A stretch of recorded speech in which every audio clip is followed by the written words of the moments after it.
고린도전서 15장 1절에서 11절입니다.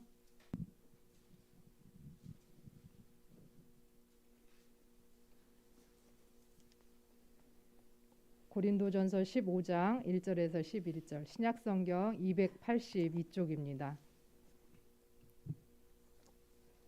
함께 교독하겠습니다. 형제들아, 내가 너희에게 전한 복음을 너희에게 알게 하노니 이는 너희가 받은 것이요 또 그 가운데 선 것이라.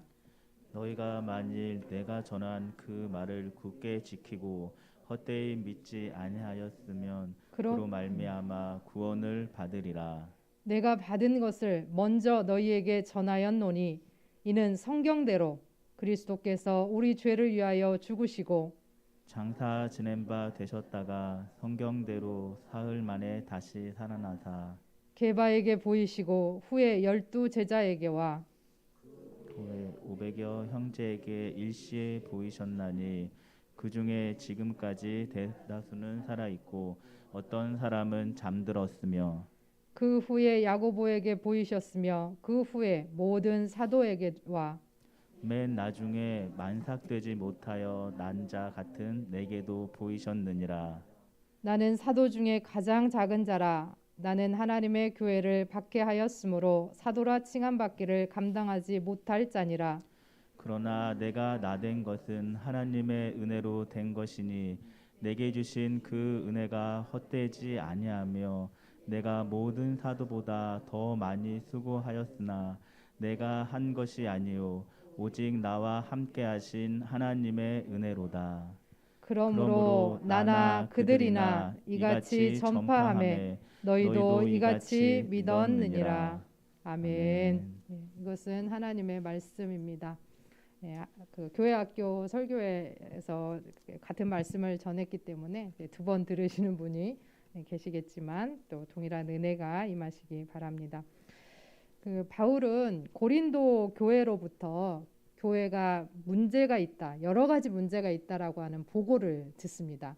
그리고 교회에 사는 질문들, 이때는 어떻게 할까요? 라고 하는 질문들을 듣고 그 질문에 답을 해서 보내게 됩니다. 그것이 바로 고린도 전서인데요.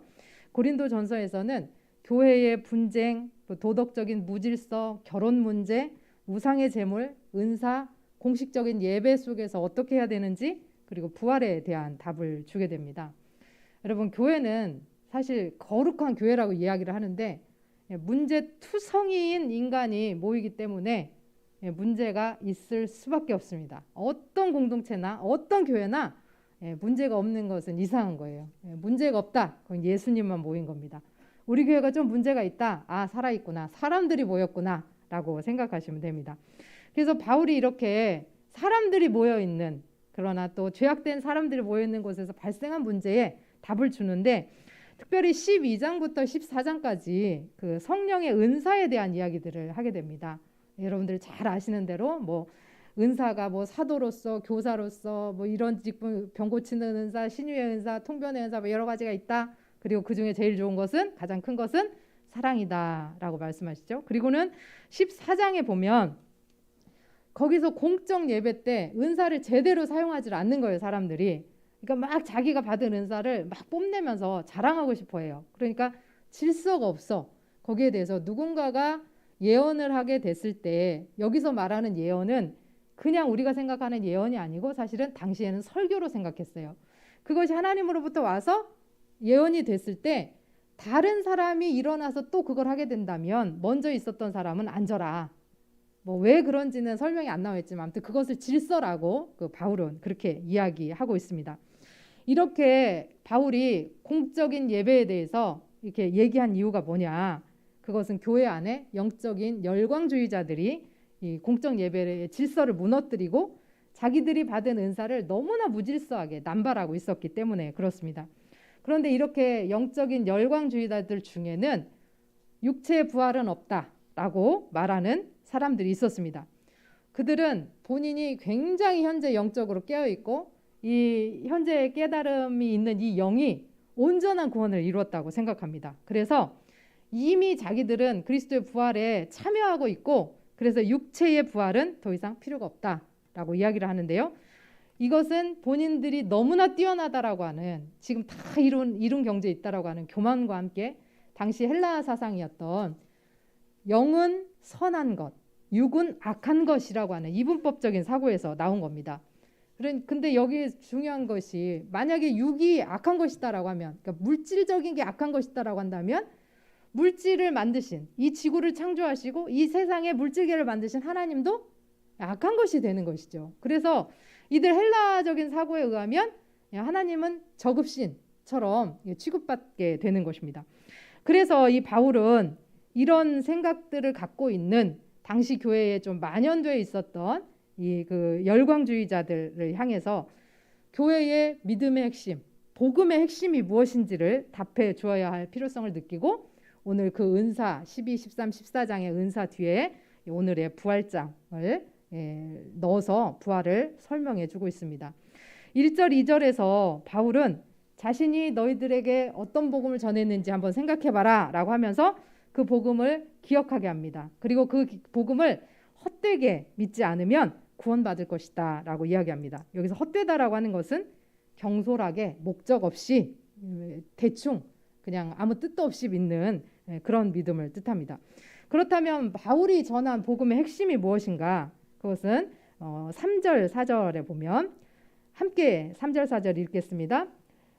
내가 받은 것을 먼저 너희에게 전하였노니 이는 성경대로 그리스도께서 우리 죄를 위하여 죽으시고 장사 지낸 바 되셨다가 성경대로 사흘 만에 다시 살아나사.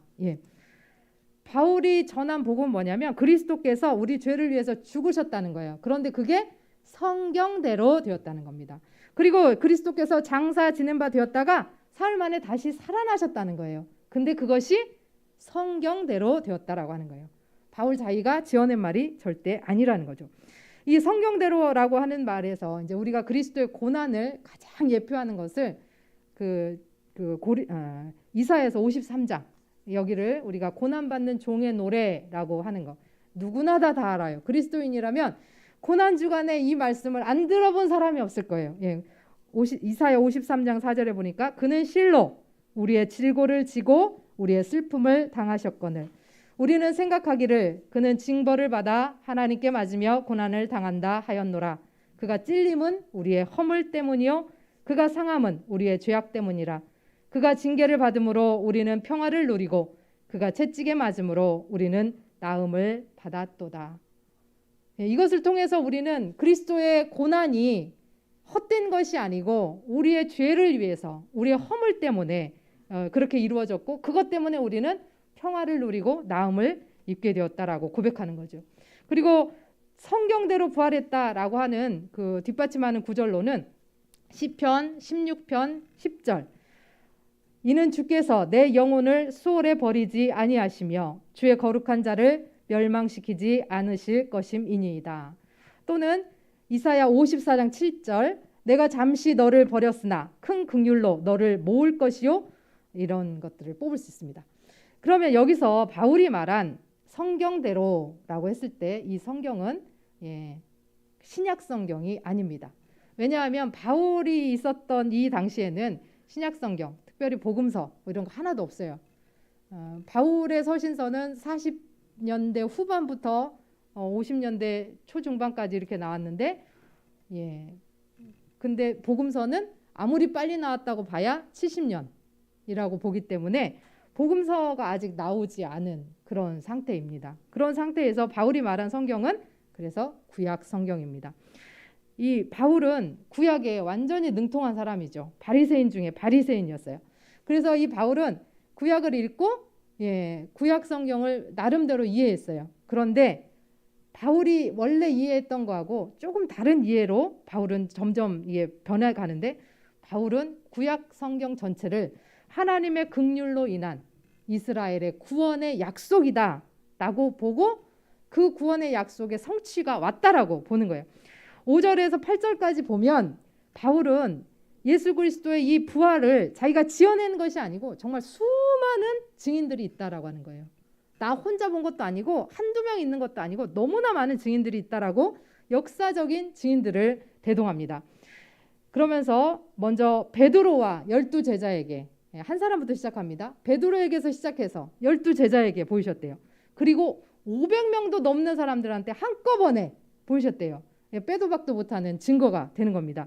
그리고 나서 원래는 예수님을 그리스도로 받아들이지 않았던 것 같은 야고보에게, 예수님의 동생 야고보에게 보이시고, 그리고 복음을, 이 부활을 목격하고 복음을 전하는 모든 사도로 표현된 사람들에게 보이셨다. 그리고 나서 마지막으로 만삭되지 못하여 난 자 같은 나에게도 보이셨다라고 이야기합니다. 그러면서 바울이 여기서 이 증인들의 역사성을 주장하는 대목이 뭐냐면, 이들의 대부분은 아직 살아있다. 니들 궁금해? 가서 물어봐. 그들이 다 말해줄 거야. 보고 들은 대로 말해줄 거야 라고 하는 거죠.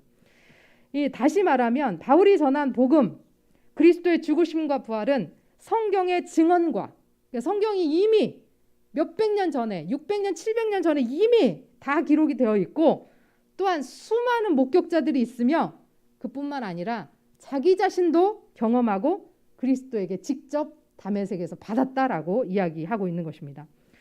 부활을 믿지 못하는 사람들이 가장 많이 하는 주장이 두 가지인데요. 하나는 예수님의 죽음 자체를 부인합니다. 그래서 예수님이 다 죽지 않고 아직 목숨이 좀 남아있을 때 얼른 내려가지고 못 빼고 지혈 다 시키고 해가지고 살린 거예요. 그래서 예수님이 안 죽었다는 거예요.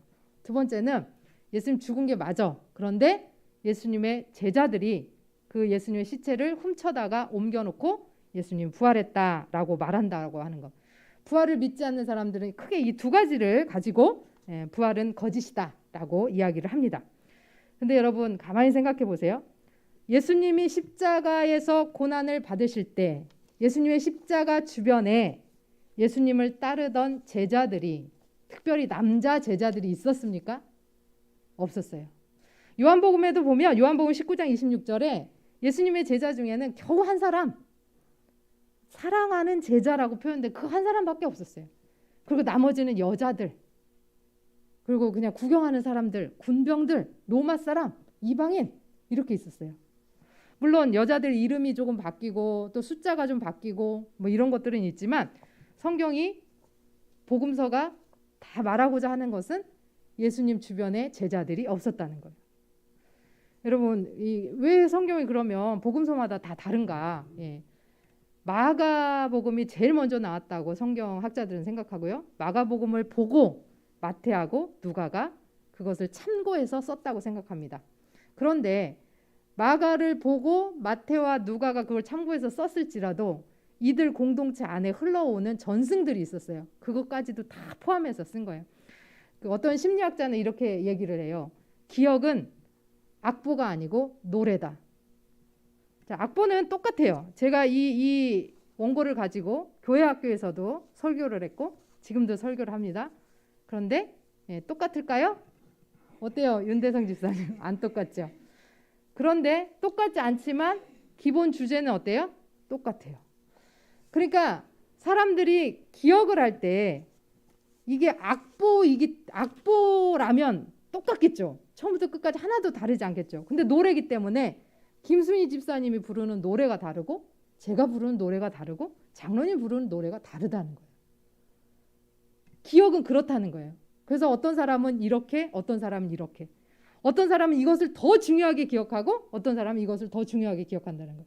그런데 예수님의 십자가의 그 아래에 있었던 많은 사람들이 증언하는 바는 뭐냐?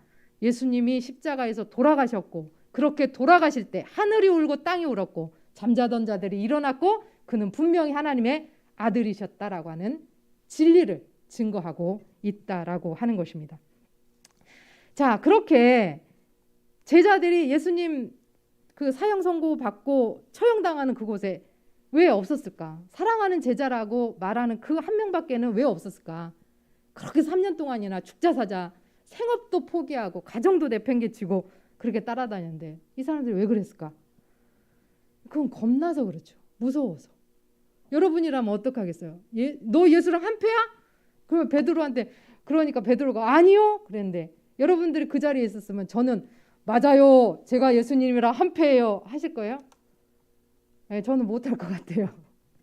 저도 못할 것 같아요. 일단은 도망가고 보자. 진짜 그럴 것 같아요. 막 핑계를 대겠죠. 나는 지금 죽으면 안 돼. 나는 우리 부흥이가 고등학교 갈 때까지는 그래도 살아 있어야 돼. 뭐 이러면서 뭔가 핑계를 대겠죠. 근데 어쨌든 이들이 그랬다는 거예요. 핑계를 대면서 처형당하는 그곳에 한패로 몰려서 자기들도 죽을까 봐 예수를 저주하면서까지 부인하고 도망쳤어요. 그곳에 없었어요. 그래서 멀리서 쳐다보고 있고 숨어 있고 이랬어요.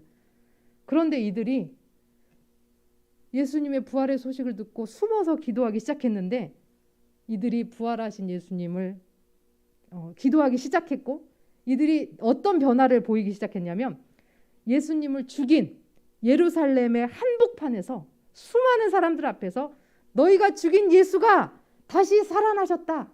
그가 바로 너희의 구원자다. 라고 예수님의 부활을 선포하기 시작했다는 겁니다. 예수님의 제자들은 대부분 순교당했다라고 전승에는 전해져 내려오고 있습니다. 만약에 이들이 예수님의 시체를 옮겨놓고 부활했다라고 거짓말했다라고 하면 처음에 그렇게 두려워서 그렇게 목숨이 살려고 그렇게 했는데 이들이 과연 정말 거짓말로 그렇게 했겠느냐는 거죠. 바울은 어떻습니까? 바울은 믿는 자들을 잡아서 죽일 수 있는 아주 막강한 권리와 권세가 있었어요. 요즘도 기득권을 갖고 있는 사람들은 그거를 내려놓지 않기 위해서 아주 그냥 발악을 하면서 끝까지 잡고 있으려고 노력하죠. 이 바울도 사람을 죽이고 살리고 할 수 있는 권세까지 있었어요. 그리고 엄청나게 큰 기득권 안에 있었어요. 그러다 보니까 의기양양하게 이 기득권을 이용해서 힘없는 소수의 그리스도인들을 죽였고 그것을 또 마땅하게 당연하다라고 생각을 했어요. 바울은 어쩌면 예수 믿는 그 제자들이 예수님의 시체를 훔쳐다가 어디다가 갖다 옮겨놓고는 예수님이 부활했다라고 헛소문을 퍼뜨린다라고 생각했을지도 모르겠어요. 그런데 그런 바울이 예수는 그리스도다라고 선포하는 복음 전도자가 되었다라고 하는 것입니다. 전승에 의하면 바울 역시도 순교를 당했다. 복음을 전하다 순교당했다라고 합니다. 여러분 무서워서 겁먹고 다 도망치고 숨기 바빴던 주님의 제자들, 오히려 예수 믿는 자들을 죽이러 다녔던 바울, 그들이 갑자기 왜 그렇게 무섭던 자기 목숨을 내려놓고 갑자기 자기가 가진 그 권력과 그 권세와 기득권을 내려놓고 죽는 것이 하나도 아깝지 않다. 이 생명 다할 때까지 나는 예수를 위해 살겠다. 복음을 전하다 살겠다. 이들이 죽을 때까지 예수 그리스도를 전한 이유가 무엇일까? 그것은 바로 이들이 부활하신 주님을 만났기 때문입니다. 바울은 자신을 만삭되지 못한 자라고 표현했습니다. 그 이유는 9절에 보니까 나는 사도 중에 가장 작은 자라. 나는 하나님의 교회를 박해하였으므로 사도라 칭함받기를 감당하지 못할 자니라 라고 이야기합니다. 자기는 교회를 박해했고 그리스도인들을 죽였고 그래서 사도라 칭함받기를 감당하지 못할 달도 다 차지 못하고 태어난 사람 같은 그런 부족한 사람이다 라고 이야기하죠. 그런데 그런 자기 자신을 하나님의 은혜는 그 핍박하는 자기 자신을 사용하셔서 오늘의 바울, 그러니까 복음을 전하는, 그래도 누구보다 복음을 위해서 애쓰는 자, 힘쓰는 자로 삼아 주셨다라고 하는 거예요. 그래서 자기가 복음을 전한 게 아니라 바로 하나님의 은혜가 자기 자신을 그렇게 바꾸셨고 복음을 전했다. 이 모든 것이 하나님의 은혜다라고 이야기를 합니다. 제가 가끔 말씀드렸지만 저는 고3 때 그 불 받아가지고 소위 불 받아가지고 이 생명 내 생명 죽게 드리리 하고 신학교에 갔습니다. 고3 때 정말 하라는 공부는 안 하고 열심히 기도하러 다녔고 특별히 귀신 쫓으러 많이 다녔습니다. 그리고 이제 장신대를 가게 됐는데 그때 이제 장신대에 가서 그냥 평탄하게 산 게 아니에요. 지금 저희가 그 학부 여자 친구들 한 5명이서 큐티 모임을 하고 있는데요. 그 전에는 이런 생각을 하지도 못했어요. 근데 코로나에 걸리니까 갑자기 그냥 우리가 줌이라고 하는 게 막 이렇게 나오니까 그래 우리 줌으로 한번 모여보자. 그래가지고 그 전에는 뭐 그냥 전혀 생각 못하다가 요즘 이제 하고 있습니다. 호주는 저녁 11시 30분, 미국은 아침 8시, 그리고 대한민국 저녁 9시 30분 이렇게 5명이서 그 같이 이제 큐티를 하고 있는데요. 그 중에 이번에 텍사스의 한파 때문에 교회가 이제 물이 다 터져가지고 온 교회가 그냥 다 부셔지고 그래서 다 뜯어내고 이제는 기둥만 남아 있대요. 골조만 남아 있다라고 합니다. 그런 친구가 그 자기 이제 간증 이야기를 하는데 이렇게 얘기해요. 나는 목사 딸로 태어나서 진짜 멋모르고 그냥 믿음이 있는 줄 알고 신학교로 왔는데 신학교 와서 되게 많이 방황을 했다라는 이야기를 합니다. 근데 그 친구가 이제 방황을 좀 했다라고 하는 얘기를 꺼낼 때 제가 좀 많이 웃었어요. 이유는 이 친구가 방황할 때 제가 그 옆에를 따라다니면서 같이 좀 방황했거든요. 같이 좀 놀았어요. 여러분들이 생각하면 별것도 아니겠지만 그때 당시 갑자기 제가 화장을 시작했고 막 눈도 막 눈썹도 막 그리고 그리고 막 머리도 막 파마도 해보고 막 이런 것들을 했어요. 그러니까 그리고 막 수업도 막 빼먹기도 하고 그러면서 내가 과연 정말 하나님 앞에 쓰임 받을 수 있을까?부터 시작해서 나는 누구인가? 뭐 이런 믿음에 대한 회의 이런 것들이 갑자기 저도 그냥 오면서 그런 방황을 좀 했습니다. 하나님께서는 여러분 그냥 처음부터 끝까지 흔들림 없이 그냥 있는 나무들을 쓰는 것이 아니고 방황 끝에 흔들리고 넘어지고 때로는 깨지고 부서진 사람들을 부르셔서 그 친구를 또한 부르셔서 하나님의 은혜로 또 목회자로 걸어가게 하십니다. 같이 큐티하는 친구 중에 하나는 목회의 길은 내려놨어요. 굉장히 그 아기 학교를 잘했던 친구인데 근데 그 친구는 지금 뭐하냐? 펜션 사장이 됐어요. 엄청 고급지고 비싼 펜션을 합니다. 근데 그 펜션을 하면서 선교사님들, 목회자들 중에 너무 쉬고 싶은데 돈이 없고 갈 데가 없는 분들을 초대해요. 그리고는 무상으로 펜션을 제공하는 일을 하면서 하나님의 사역에 동참합니다. 사랑하는 성도 여러분, 우리 하나님께서는 만삭되지 못하고 태어난 자 같은 저 같은 사람, 여러분 같은 사람을 찾아오시고 또 하나님의 은혜로 사용하십니다. 방황하고 또 믿음 없고 흔들리고 배신하고 도망가도 우리 하나님의 은혜가 끝까지 우리를 찾아오시고 우리를 사용하실 것입니다. 여러분 옆에 분과 한번 인사하겠습니다. 주께서 부활하셨습니다. 참으로 부활하셨습니다. 제자들에게 임했던 하나님의 은혜가 만삭되지 못하여 난 자 같은 바울에게 임했던 그 하나님의 은혜가 저와 여러분에게 임하셔서 그 부활의 주님을 만난 우리들이 이제는 부활의 증인으로 살아가기를 소원합니다. 기도하겠습니다. 하나님 아버지, 우리가 만삭되지 못하여 난 자 같지만 하나님의 은혜로 부활을 경험하고 부활의 증인으로 살아가게 하옵소서. 예수 그리스도의 이름으로 기도합니다. 아멘. 이번 시간에는 우리 입교 예식을 하겠습니다.